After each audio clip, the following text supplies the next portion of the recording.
is the more money you make, the less black people you see. So what I love about like LeBron, he got Mab and he got Randy and he got Rich. Yeah. He kept that group. There's an old feeling, that of sitting in front of the TV and being transported to a world that somehow seems as real as our own. The secrets of the series that mark generations are here to be revealed. And today, we dive into the financial backstage of My Wife and Kids, the series that entered our homes and hearts from 2001 until its conclusion in 2005.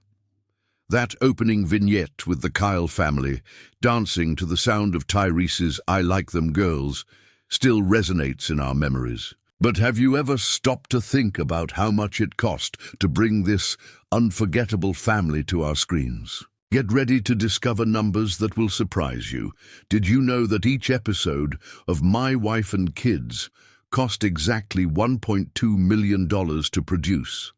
An absolutely astronomical value by television standards of the early 2000s. ABC spared no expense to bring the Kyle family to our screens, and when we multiply that amount by the 123 episodes produced over 5 seasons, we reach a total investment of an impressive $147.6 million just in direct production costs. And that's without considering spending on marketing, promotion, and international distribution, which would easily raise that number beyond $200 million. We're talking about one of the most expensive sitcoms of that era of American television. To understand the cultural impact of this series, we need to go back to 2001, when My Wife and Kids premiered on ABC. The show arrived at a time when there was a clear demand for sitcoms that represented middle-class African-American families. In an authentic and humorous way, the series starring Damon Wayans as Michael Kyle, a loving but eccentric father, quickly won over audiences with its irreverent humor and family situations with which many viewers could identify. The show addressed themes such as raising children, marital relationships, adolescence, and family values in a unique way, mixing physical comedy, sharp dialogue, and moments of genuine emotion. Within a few episodes, the series had already established a loyal fan base and was becoming one of ABC's most-watched programs on Tuesday nights. Ratings were consistently strong, especially among viewers between 18 and 49 years old, the segment most coveted by advertisers. And speaking of advertisers, they quickly realized the potential of the series and did not hesitate to invest. Brands like McDonald's, Coca-Cola, Walmart, Nike, Sony, and various household product companies fiercely competed for commercial spaces during the show's broadcast. In 2003, at the height of the series' popularity, a 30-second commercial during My Wife and Kids cost approximately $300,000, a considerable amount that reflected the show's ability to attract and engage a diverse and loyal audience. Sponsors were not limited to traditional commercials. Product placement was also a common practice in the series. Careful observers might notice that the Kyle family frequently used Apple products, such as iMac computers, or drove specific General Motors cars, like the Cadillac Escalade that Michael prized so much. These merchandising agreements could yield between $50,000 and $200,000 per episode for production, depending on the prominence of the product in the plot, helping to partially offset the high production costs. Now, let's detail exactly where all that money went for each episode. The cast salaries consumed a significant portion of the budget, especially in the final seasons. Damon Wayans, as the main star and also executive producer of the series, started earning $85,000 per episode in the first season. His charisma and undeniable talent for comedy, combined with the growing success of the show, strengthened his bargaining power, and his salary progressively increased. By the third season, he was already receiving $120,000 per episode, and in the final seasons, fourth and fifth, His paycheck reached an impressive $150,000 for each episode recorded. This means that the protagonist alone pocketed more than $18 million throughout the 5 years the series aired. Tisha Campbell-Martin, who masterfully portrayed Janet J. Kyle, Michael's determined and sensible wife, also saw her salary grow significantly. She started the series receiving $45,000 per episode, already a considerable amount, but one that reflected her previous experience in successful sitcoms like Martin. As My Wife and Kids gained popularity and as her character became increasingly central to the plots, her salary practically doubled, reaching $85,000 per episode in the final seasons. An interesting curiosity is that Tisha almost didn't play Jay. Initially, the role had been offered to Tichina Arnold, who would later join the cast as Jay's neighbor and best friend, Rochelle. The young actors who played the Kyle children also received considerable salaries, especially considering their ages. George O. Gore II, who gave life to the unforgettable Michael Kyle Jr., or simply Jr., started the series earning $25,000 per episode. His character, with his questionable decisions, limited intelligence but huge heart, quickly became a fan favorite, which was reflected in salary increases. In the final seasons, Gore was already pocketing approximately $50,000 every time he appeared on screen as Michael's oldest and constantly disastrous son. Jennifer Freeman, who played the beautiful and vain Claire Kyle from the second season, replacing Jazz Raycole, who left the series after the first season, initially received $20,000 per episode. Her character underwent a significant transformation, from rebellious teenager to young adult concerned with appearances and social status, and her salary followed this evolution, reaching $45,000 in the final seasons. Meanwhile, Parker McKenna Posey, who portrayed the adorable Katie Kyle since the age of 6, started receiving $15,000 per episode, an impressive amount for such a young actress. As she grew and gained more space in the plots, her salary also increased, reaching approximately $35,000 per episode by the end of the series. An interesting financial curiosity is that recurring actors, such as Andrew McFarlane, who played Tony, Claire's boyfriend, and Noah Gray Cabey, the little genius Franklin, received between $8,000 and $15,000 for each episode in which they appeared.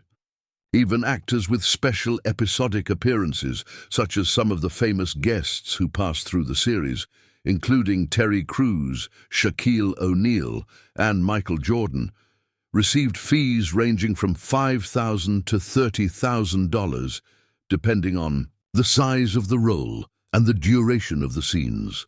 The astronomical salaries were just one part of the production expenses. The main set of the Kyle house, where most of the scenes took place, was built at Disney ABC Studios in Burbank, California, at an initial cost of approximately $100,000.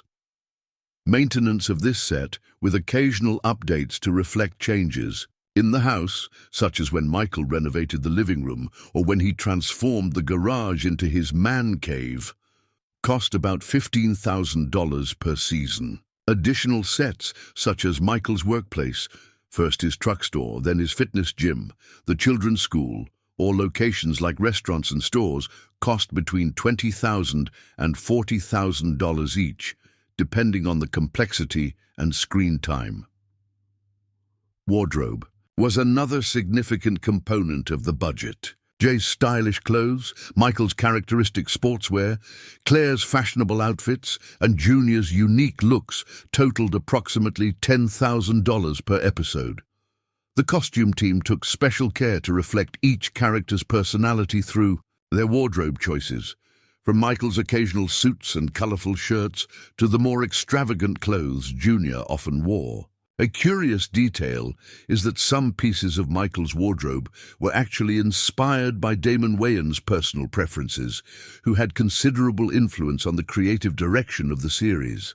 The technical crew of My Wife and Kids consisted of more than 70 professionals working on each recording, including cameramen, lighting technicians, sound engineers, makeup artists, hairdressers, production assistants, directors, producers, and many others. The costs with this team totaled approximately $300,000 per episode. The writers, essential for creating the hilarious situations and memorable dialogues, collectively received about $100,000 per episode. A little-known fact is that Damon Wayans himself wrote or co-wrote several episodes, especially in the first seasons, in addition to having created the original concept of the series together with Don Rayo. The production of each episode followed a rather rigorous schedule. It usually took 5 days to produce a single 22-minute episode. The process began with table readings of the script, followed by rehearsals, dialogue adjustments, and finally the recordings, which usually happened on Fridays in the presence of a live audience. This format, common in traditional sitcoms, added approximately $25,000 to the production costs of each episode, due to expenses with audience accommodation, additional security, and specific audio recording equipment to capture natural laughter. When we compare My Wife and Kids to other popular sitcoms of the same era, we realize that its budget of $1.2 million per episode was somewhere in the middle. Friends, for example, came to cost $2 million per episode in its final seasons, with each of the 6 protagonists receiving $1 million per episode. Will and Grace cost approximately $1.5 million per episode, while Everybody Hates Chris, which came a bit later, had a more modest budget of $800,000 per episode. This puts Damon Wayans' creation in an intermediate position, offering excellent quality and consistent humor with a considerable, but not exorbitant, investment compared to some competing productions. The investment of $147.6 million over 5 seasons might have seemed risky, but it proved to be extremely profitable for ABC and later for Disney, which acquired the network in 1995. The series not only maintained great ratings during its original broadcast, frequently reaching more than 8 million viewers per episode, but also continued to generate significant revenue through various sources after its conclusion. International distribution rights were sold to more than 60 countries around the world, including Brazil, the United Kingdom, France, Germany, South Africa, Australia, and various countries in Latin America. Each international licensing agreement could yield between $500,000 and $2 million per season, depending on the size and importance of the market. In Brazil, for example, where the series was broadcast by SBT with great success, the licensing agreement was renewed several times due to the popularity of the program, generating millions in additional revenue. Interestingly, in some countries, the series was renamed. In France, for example, it was known as Ma Famille d'Abord. DVD sales also represented a significant source of revenue.